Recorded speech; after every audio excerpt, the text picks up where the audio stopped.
السلام علیکم۔ استغفار پڑھنے کے بہترین فائدے۔ نبی کریم صلی اللہ علیہ وسلم کا فرمان ہے کہ اگر تم چاہتے ہو کہ تمہارا غم ختم ہو جائے، تمہاری پریشانیاں ختم ہو جائیں، تمہاری مشکلیں ختم ہو جائیں، تو تمہیں چاہیے کہ تم زیادہ سے زیادہ استغفار پڑھو۔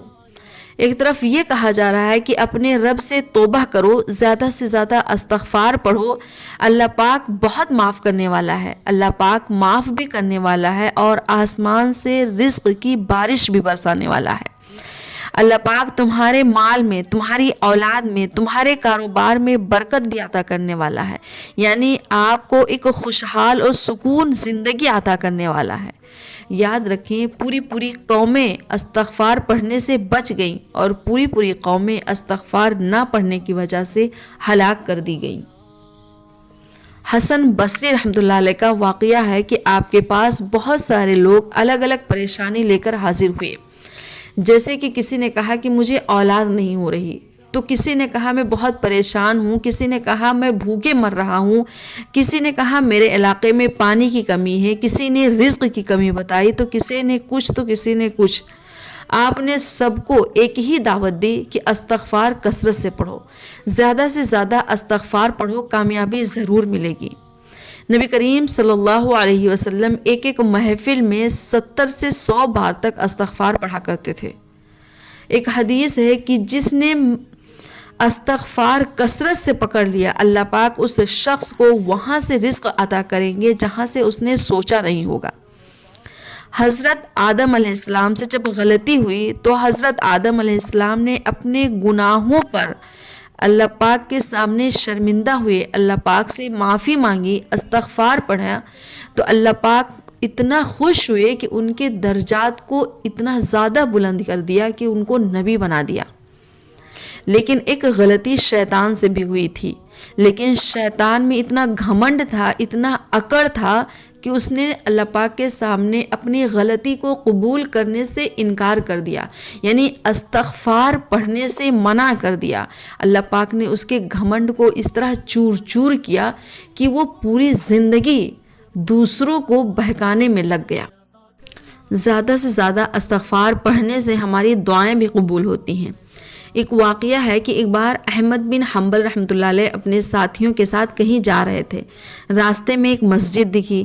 آپ نے سوچا کہ اپنے ساتھیوں کے ساتھ اس مسجد میں قیام کرتا ہوں، کیونکہ رات ہو چکی تھی۔ تو اس مسجد کا انچارج باہر آیا اور بولا کہ میں آپ لوگوں کو مسجد کے اندر نہیں بلا سکتا، کیونکہ ہمارے کمیٹی کی طرف سے پرمیشن نہیں ہے۔ اب احمد بن حنبل رحمۃ اللہ علیہ اور ان کے ساتھی کیا کرتے، کشمکش میں کھڑے تھے کہ وہاں سے ایک شخص گزرا اور اس نے دیکھا کہ کوئی کسی پریشانی میں مبتلا ہے، تو وہ اپنے ساتھ لے گیا اور کہا کہ چلو میرے ساتھ میرے گھر پہ قیام کرنا۔ وہ شخص نان بناتا تھا، رات میں آٹا گوندتا تھا اور صبح نان بناتا تھا۔ وہ شخص رات میں آٹا گوندھ رہا تھا اور استغفار پڑھتا جا رہا تھا۔ تو امام احمد بن حنبل رحمۃ اللہ علیہ نے اس سے پوچھا کہ تمہیں اس ذکر سے کبھی کوئی فائدہ حاصل ہوا ہے؟ تو اس شخص نے کہا بہت زیادہ فائدہ ہوا ہے، میں پہلے بہت غریب تھا، مزدور تھا، لیکن اللہ پاک نے اس استغفار کو کثرت سے پڑھنے کی وجہ سے اتنا نوازا کہ ہمارے گھر میں رکھنے کی جگہ نہیں ہے، ہم سے سنبھالا نہیں جا رہا، اللہ پاک نے اتنی دولت سے مجھے نوازا ہے۔ میں نے جتنی دعائیں مانگی سب قبول ہوئیں سوائے ایک دعا کے۔ تو احمد بن حنبل رحمۃ اللہ علیہ نے پوچھا وہ کون سی دعا ہے جو تمہاری قبول نہیں ہوئی؟ تو اس شخص نے کہا کہ میں نے سنا ہے کہ ایک بہت بڑے عالم دین ہیں جن کا نام احمد بن حنبل ہے، میں ان سے ملنا چاہتا ہوں لیکن ابھی تک ان سے ملاقات نہیں ہوئی۔ تو احمد بن حنبل رحمۃ اللہ علیہ نے کہا کہ میں ہی احمد بن حنبل ہوں، مجھے آپ کے پاس گھسیٹ کر لایا گیا ہے، آج آپ کی یہ دعا بھی قبول ہوئی۔ دنیا کا ہر مسلمان یہ چاہتا ہے کہ اللہ ہم سے راضی ہو جائے، ہم سے محبت کرے، تو اسے چاہیے کہ وہ توبہ استغفار کرنے والا بن جائے۔